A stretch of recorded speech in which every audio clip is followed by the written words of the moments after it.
In this video, I'd like to discuss Chapter 6 and a bit of Chapter 1 from our textbook and how they relate to your first essay assignment. To review, of course, your first essay assignment is to choose a proverb that should be loosely based around food or eating, and analyze that proverb and kind of draw some meaning from that. So your thesis for Essay 1 will be an argument about what the proverb says or reflects about our society in a nutshell. There are several ways that you can go with it.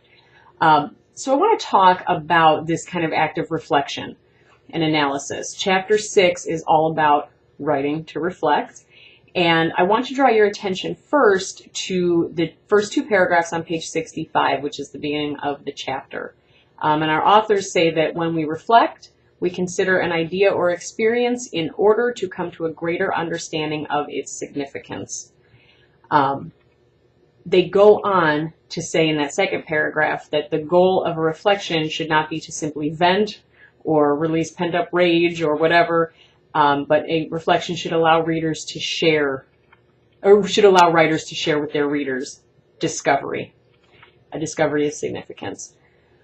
So that is what we're looking for in Essay 1, that you are taking your proverb and considering it and reflecting on what does it mean, what does it say about us as a people, as a culture, as individuals, and sharing that discovery with your readers. So bringing something new to the table, bringing back ideas, as they say in Chapter 1. So what makes a good reflection? There is a list on page 65 of some tips, and those include, first of all, choosing an interesting topic. Make sure that the topic is interesting to you and you actually want to write about it.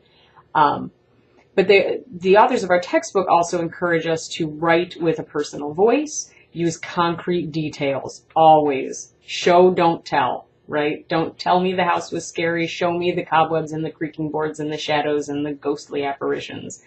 Bring it to life, right? Concrete details. That's huge for me. And come to a new understanding. Again, don't tell us what we already know. The apple doesn't fall far from the tree. Well, we know what that means. It means one person is like their relative or their parent, right? It means two people are similar. But what does that tell us about us? What does that tell us about our culture? What does that tell us about what we think of family and relationships, nature versus nurture, right? There's a lot of ways you can go. So what makes for a good reflection? They really have some good tips there on page 65. If you look further into the chapter, there are several sample essays, and I'd like to talk about Elisa Valdez-Rodriguez's essay, My Hips, My Caderas, which is on page 76, I believe, and then Mother Tongue by Amy Tan. So in a face-to-face class, we have more of a back and forth discussion on this. So I would like you to read and kind of come to your own conclusions. I don't want to talk at you too much. But when it comes to both of those essays, I do want you to think about things like, how do the authors make the topics interesting?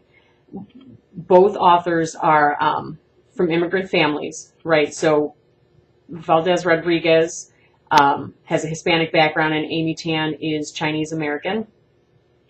And so they talk about kind of that second generation immigrant conflict and how they relate to larger American culture and how their families fit in and things like that. So definitely an interesting issue, but not necessarily one that we are all facing. So the question is, how do they make that interesting to readers who haven't experienced these kinds of things? So think about that. How do they make the topic of cultural body issues or body shaming? That's with Valdez-Rodriguez, or the issue of feeling embarrassed of your own family, right? How do they make those universal issues that they can share with their readers? Look at some of those personal details, the strong voices they come up with. Valdez-Rodriguez throws in different Spanish words and unfamiliar terms. Amy Tan gives excellent examples of broken English that her mother uses. These kinds of details bring the essays to life. We can hear Amy Tan's mother talking, right? We can see the people that Valdez-Rodriguez is describing in her yoga classes and on the streets and whatnot. So yeah, look at that list on page 65 and kind of think, how are these authors doing this in Chapter 6? And then how are they coming to a new understanding? I mean, Valdez-Rodriguez has big hips. Woo, right? And this is something that's been covered to death in women's magazines since the beginning of time, body image and how do I fit in.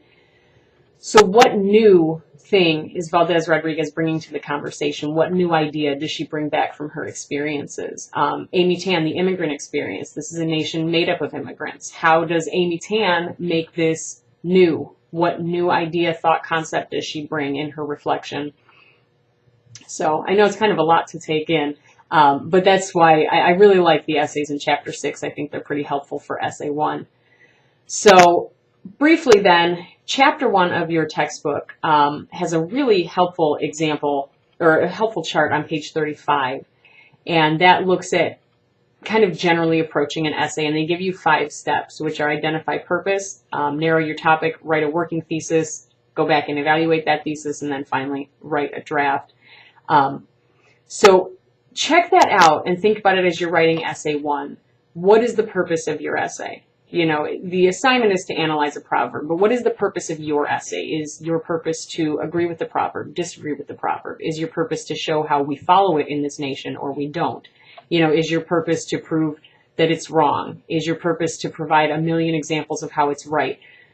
What is your purpose? And then once you know what that purpose is, you can kind of move forward. Okay, what am I saying about it? What's my thesis and how am I supporting it? So you might start with a very broad topic and end up narrowing it down. So check out Chapter 6, and we've got some discussion forums to talk about this kind of stuff. And if you have any questions, please let me know via email. And good luck on Essay 1.